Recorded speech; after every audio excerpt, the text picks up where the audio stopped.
दोस्तों नमस्कार। आज की कहानी है बेवफा। अपने प्रमोशन की खुशी में आज राहुल अपनी पत्नी को शहर के सबसे महंगे रेस्टोरेंट में डिनर के लिए ले जाता है।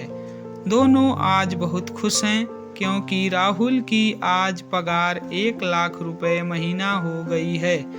पहले जो 80,000 महीना थी। आज राहुल की पत्नी स्वाति की खुशी का कोई ठिकाना नहीं है। आखिर उसको खर्च करने के लिए अब और पैसे मिलेंगे। आज वह कुछ ज़्यादा ही सज संवर कर डिनर के लिए आई है। आज उसको ऐसे लग रहा है जैसे उसका कोई पुराना सपना पूरा हो गया। आखिर उसके पति की पगार अगर बढ़ी और उसका औहदा भी यही तो उसको चाहिए था। आखिर हमेशा से उसने पैसे को ही महत्व दिया है। उसको गरीब लोग कभी पसंद ही कहाँ आते हैं। उसको तो महंगी चीज़ें, महंगे रेस्टोरेंट और महंगे गिफ्ट ही पसंद आते हैं। शहर के इस रेस्टोरेंट में सभी लोग महंगे महंगे कपड़े, सूट बूट और महिलाएं महंगी महंगी साड़ी और वेस्टर्न कपड़े पहनकर आई थी। ऐसा लग रहा था इस रेस्टोरेंट में गरीबों के लिए कोई जगह नहीं है। स्वाति आज अपने आप को महारानी समझ रही थी। इतने में वह देखती है कि एक सिंपल से कपड़ों में लड़का उसकी टेबल के पास चला आ रहा था। उसको देखकर स्वाति चौंक जाती है और कहती है कि अरे तुम यहाँ कहाँ से आ गए? क्या अब तुम यहाँ वेटर हो? वह लड़का कुछ बोल पाता इससे पहले फिर बोलती है, तुम्हारी हैसियत तो इस रेस्टोरेंट में आने की नहीं है। किसके साथ आए हो? तुम्हारा मालिक कहाँ है? या फिर तुम यहीं झाड़ू पोछा करते हो? इतने में राहुल पूछता है, कौन है यह? तुम जानती हो क्या इसको? स्वाति कहती है, नहीं, मेरे घर के पास रहता था, बहुत गरीब है इसलिए मैंने पूछा यहाँ कैसे आने मिल गया। वह लड़का वहाँ से जाने लगता है। इतने में स्वाति उससे जोर से बोलती है, अरे कम से कम बताते तो जाओ, यहाँ करते क्या हो? हम कल फिर आएंगे, फिर तो नहीं यहीं दिख जाएगा। लड़का मुस्कुराता है और कहता है, तुम आज भी नहीं बदली। पहले भी पैसों पर मरती थी, आज भी पैसों पर मरती हो। अच्छा हुआ जो तुम मेरी जिंदगी में नहीं हो।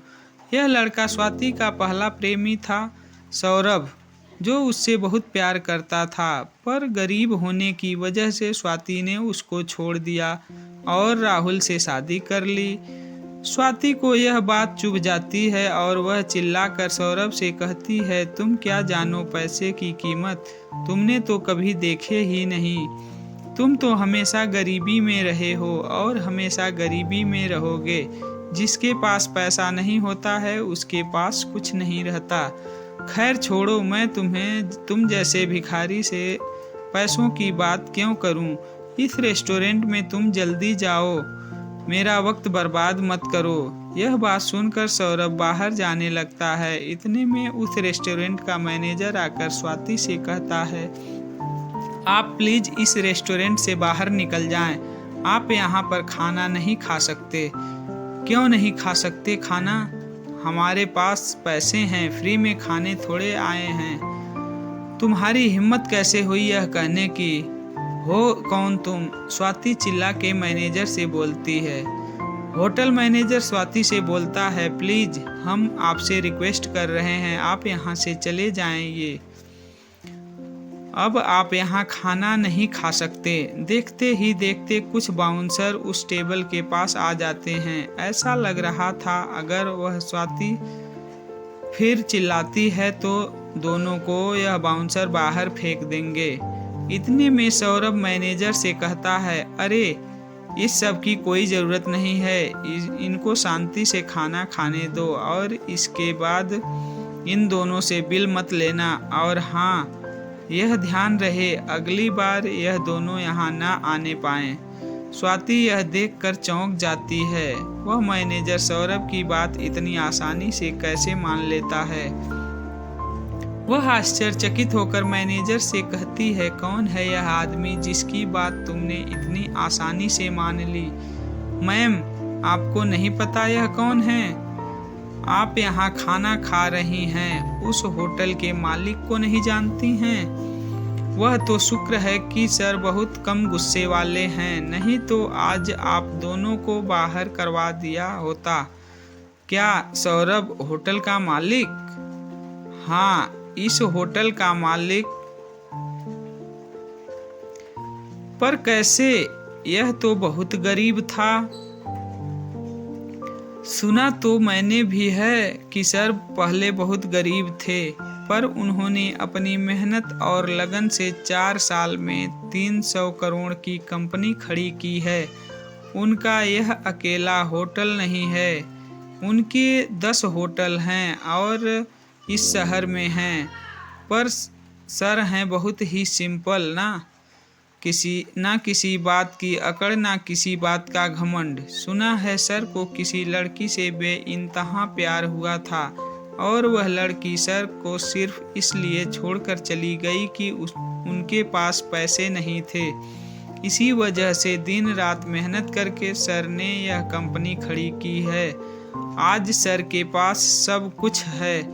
यह बात सुनकर स्वाति मन ही मन सोचने लगी, जिस आदमी को मैंने पैसे के लिए छोड़ा, आज वह आदमी किसी राजा से कम नहीं है। आज उसके पास सब कुछ है और मैं 1 लाख की पगार में खुशी मना रही हूँ। सौरभ आज करोड़ों कमा रहा है। अगर मैं सौरभ के पास वापस चली जाऊँ तो क्या गलत है? वह मुझसे प्यार तो करता ही है। मेरा तो हर सपना पूरा हो जाएगा। हीरे के गहने पहनूंगी और बड़ी बड़ी कारों में घूमेंगे। शाम के समय स्वाति बिना कुछ सोचे समझे सौरभ के पास जाती है और अपनी गलती की माफ़ी मांगते हुए कहती है, मुझसे बहुत बड़ी गलती हो गई। मैंने तुम्हारे प्यार को नहीं समझा।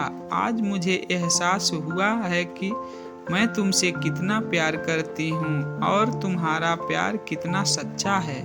सौरभ, मैं अपने पति के साथ बिल्कुल खुश नहीं हूँ। अगर तुम मुझे अपना लोगे तो मैं आपसे अपने पति को तलाक दे दूंगी और तुम्हारी हो जाऊंगी हमेशा हमेशा के लिए।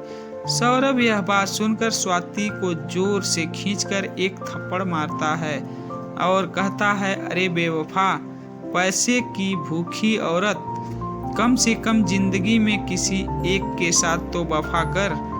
कल तूने मुझे पैसों के लिए छोड़ा था और सिर्फ आज पैसों के लिए तुझे मुझ में प्यार दिख रहा है। जब मैं सिंपल कपड़े पहने तेरे सामने आया तो तूने फिर मेरा मजाक उड़ाया। अगर तुझे मुझसे प्यार था तो पहले ही अच्छे से बात करती ना। मुझे तो वेटर समझकर गाली दी तूने। स्वाति जोर जोर से रोने लगती है और कहती है, मुझे माफ़ कर दो, मुझे माफ़ कर दो। मैं तुम्हारे बिना जी नहीं सकती। प्लीज़ अपना लो मुझे, प्लीज़ अपना लो मुझे। सौरभ स्वाति से कहता है, याद है तुमको? मैं भी उस दिन तुम्हारे सामने ऐसे ही रो रहा था, अपने प्यार की दलीलें दे रहा था। मुझे इस बात का दुख कम है कि तुम मेरी नहीं हो पाई और इस बात का दुख ज़्यादा है कि तुम सिर्फ पैसों की भूखी हो। मैंने ऐसी बेवफा लड़की से प्यार किया जिसकी सोच इतनी गंदी है। भगवान का शुक्र है उस वक्त मेरे पास पैसे नहीं थे, नहीं तो तुम्हारा यह घिनौना रूप मैं कभी नहीं देख पाता। अब मेरे घर से निकल जाओ, नहीं तो मैं धक्के मार कर बाहर फिकवा दूंगा और तुम्हारे पति को तुम्हारी सारी सच्चाई बता दूंगा। यह सुनकर स्वाति रो रो कर वहाँ से चली जाती है और दोबारा कभी मुड़कर नहीं देखती है। दोस्तों, आपको बेवफा की लव स्टोरी कैसी लगी? यह कहानी उस लड़की की है जो हमेशा अपनी जिंदगी में सिर्फ पैसों को ही महत्व देती है। आज के समय में ऐसे कई उदाहरण देखने को मिलते हैं। हम यह भूल जाते हैं कि वक्त सबका बदलता है और हमको पैसे के लिए अपने रिश्ते नहीं बदलना चाहिए। प्यार हमेशा सच्चा और दिल से करना चाहिए, तभी हम अपने जीवन को सफल बना सकते हैं। Thanks for watching. दोस्तों, अगर वीडियो पसंद आई हो तो लाइक, शेयर और सब्सक्राइब करें। धन्यवाद।